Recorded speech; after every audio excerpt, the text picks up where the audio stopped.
Pemerintah Australia akan mengalokasikan dana sebesar 10 miliar dolar Australia atau sekitar 7,2 miliar dolar Amerika untuk meningkatkan cadangan bahan bakar nasional dan membentuk cadangan BBM milik pemerintah secara permanen.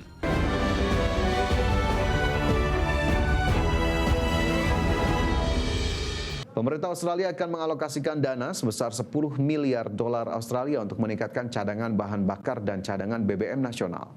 Langkah ini dilakukan guna memperkuat ketahanan energi negeri Kangguru di tengah risiko gangguan pasokan global. Pemerintah Australia akan mengalokasikan dana sebesar 10 miliar dolar Australia atau sekitar 7,2 miliar dolar Amerika untuk meningkatkan cadangan bahan bakar nasional dan membentuk cadangan BBM milik pemerintah secara permanen. Langkah ini bertujuan untuk memperkuat ketahanan energi nasional di tengah risiko gangguan pasokan global, terutama akibat konflik di Timur Tengah. Perdana Menteri Australia Anthony Albanese mengatakan bahwa cadangan baru tersebut ditargetkan mencapai sekitar 1 miliar liter sehingga negeri Kangguru dapat memiliki stok bahan bakar domestik setara minimal 50 hari kebutuhan. Saat ini Australia masih mengimpor sekitar 80% kebutuhan bahan bakarnya setelah mengalami gangguan pasokan di tingkat lokal dalam beberapa bulan terakhir. Sebagai bagian dari paket ketahanan energi, pemerintah berencana mengalokasikan 3,2 miliar dolar Australia untuk pembangunan cadangan BBM tersebut, termasuk menaikkan kewajiban minimum stok bahan bakar bagi importir dan kilang dari sekitar 30 hari menjadi tambahan 10 hari dengan biaya mencapai 34,7 juta dolar Australia yang difokuskan untuk mengatasi kelangkaan di wilayah regional serta menjamin pasokan bagi sektor-sektor penting saat terjadi krisis. Adapun pihak setempat juga menyiapkan dana tambahan sebesar 7,5 miliar dolar Australia untuk meningkatkan stok bahan bakar dan pupuk melalui berbagai skema seperti pinjaman, penyertaan modal, jaminan, asuransi hingga dukungan harga. Di mana Australia selama ini menjadi salah satu dari sedikit negara anggota International Energy Agency yang belum memiliki cadangan BBM milik pemerintah. Berbagai sumber IDX Channel. Menteri Luar Negeri Tiongkok Wang Yi melakukan pertemuan dengan Menteri Luar Negeri Iran Abbas Araghchi di Beijing pada hari Selasa waktu setempat. Pertemuan ini terjadi di tengah meningkatnya ketegangan di kawasan Teluk setelah Amerika Serikat dan Iran saling melancarkan serangan dalam perebutan kendali atas Selat Hormuz. Sementara itu, kunjungan singkat Araghchi ke Tiongkok berlangsung hanya sepekan sebelum Presiden Amerika Serikat Donald Trump dijadwalkan melakukan lawatan ke Beijing untuk bertemu Presiden Xi Jinping pada 14 hingga 15 Mei mendatang. Sebelumnya, Trump sempat menyatakan Angkatan Laut Amerika akan membantu kapal-kapal komersial melintasi Selat Hormuz, namun operasi tersebut kemudian dihentikan sementara setelah Washington mengklaim adanya kemajuan signifikan menuju kesepakatan komprehensif dengan Teheran. Adapun saat ini Tiongkok tetap mengambil posisi relatif netral dalam konflik yang terjadi, termasuk menentang serangan terhadap kedaulatan Iran serta aktif mendorong upaya mediasi. Bahkan pihak Beijing juga berulang kali menyerukan kepada Amerika dan Iran untuk menjaga gencatan senjata, serta mencabut pembatasan di Selat Hormuz demi menjaga stabilitas perdagangan dan pasokan energi global. Kementerian Usaha Mikro Kecil Menengah atau UMKM fokus pada penggunaan alokasi 40% belanja negara dengan pembelian produk UMKM. Salah satunya dengan mempertemukan langsung pengusaha UMKM dengan pemerintah hingga swasta.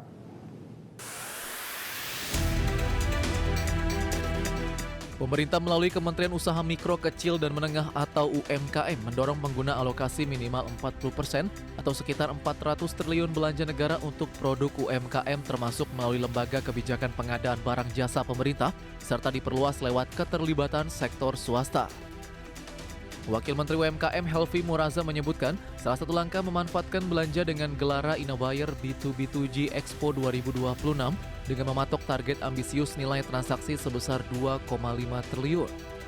Target ini tidak hanya menyasar belanja pemerintah melalui LKPP, tetapi juga melibatkan peran sektor swasta, mulai dari pemilik gerai retail hingga pengusaha yang menggunakan produk UMKM secara langsung. Meski peluang pasar sangat besar, Helvi mengingatkan tantangan utama saat ini ada pada kesiapan internal pelaku UMKM, baik standarisasi formal, konsistensi dalam memenuhi kontrak, serta kelengkapan legalitas usaha. Tujuannya memang kita berusaha agar bagaimana produk UMKM itu memanfaatkan baik fasilitas yang disiapkan oleh pemerintah dalam pasar, ini LKPP,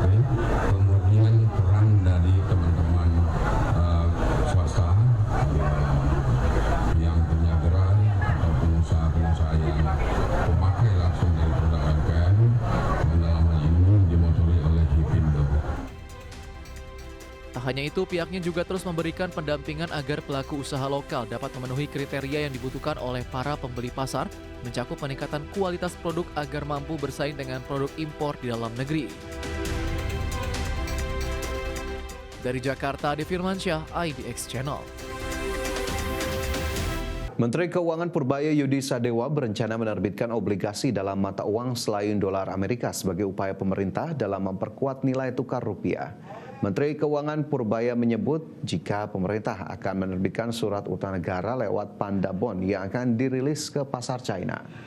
Bendahara negara menyebut obligasi ini akan ditawarkan dengan bunga yang lebih rendah. Dengan ini maka Indonesia tidak lagi tergantung terlalu banyak ke mata uang dolar Amerika. Purbaya juga menyampaikan kalau saat ini prospek ekonomi Indonesia sedang membaik. Ia meminta publik untuk tidak takut dengan gejolak ketidakpastian global yang terjadi saat ini. Memperkuat nilai tukar, kami juga akan menerbitkan bond dalam Panda Bond di Cina dengan bunga yang lebih rendah sehingga kita tidak tergantung terlalu banyak ke dolar lagi. Jadi diversifikasi kita akan lebih baik lagi ke depan. Jadi prospek kita bagus, teman-teman semua nggak usah takut. Tadi Pak Presiden juga bilang sama saya, suruh sampaikan pesan bahwa uang saya cukup, duitnya banyak, jadi Anda nggak usah takut. Terima kasih Pak. Asosiasi Industri Olefin, Aromatik dan Plastik Indonesia atau INAPLAS menyambut baik kebijakan pemerintah yang menurunkan bea masuk LPG dari 5% menjadi 0%. Ketua Umum INAPLAS Suhat Miarso menilai kebijakan pembebasan bea masuk LPG dari 5% menjadi 0% sebagai substitusi bahan baku industri petrokimia dan plastik di tengah konflik geopolitik di Timur Tengah. Langkah ini juga dipandang mampu meningkatkan daya saing bahan baku alternatif di tengah tekanan global. Selain itu, pembebasan bea masuk LPG ini juga sebagai salah satu solusi untuk menekan biaya produksi di tengah mahalnya bahan baku. Terlebih LPG dapat dimanfaatkan sebagai bahan baku alternatif dalam produksi petrokimia, khususnya sebagai substitusi nafta yang selama ini masih bergantung pada impor.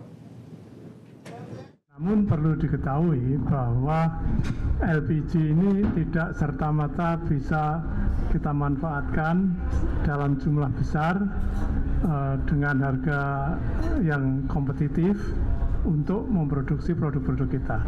Jadi tetap harus kita perhitungkan bagaimana kompetitifnya terhadap nafta yang biasa kita pakai. Jadi harga LPG itu biasanya lebih rendah pada saat musim panas di Eropa karena penggunaan LPG akan menurun sehingga harganya juga akan membaik.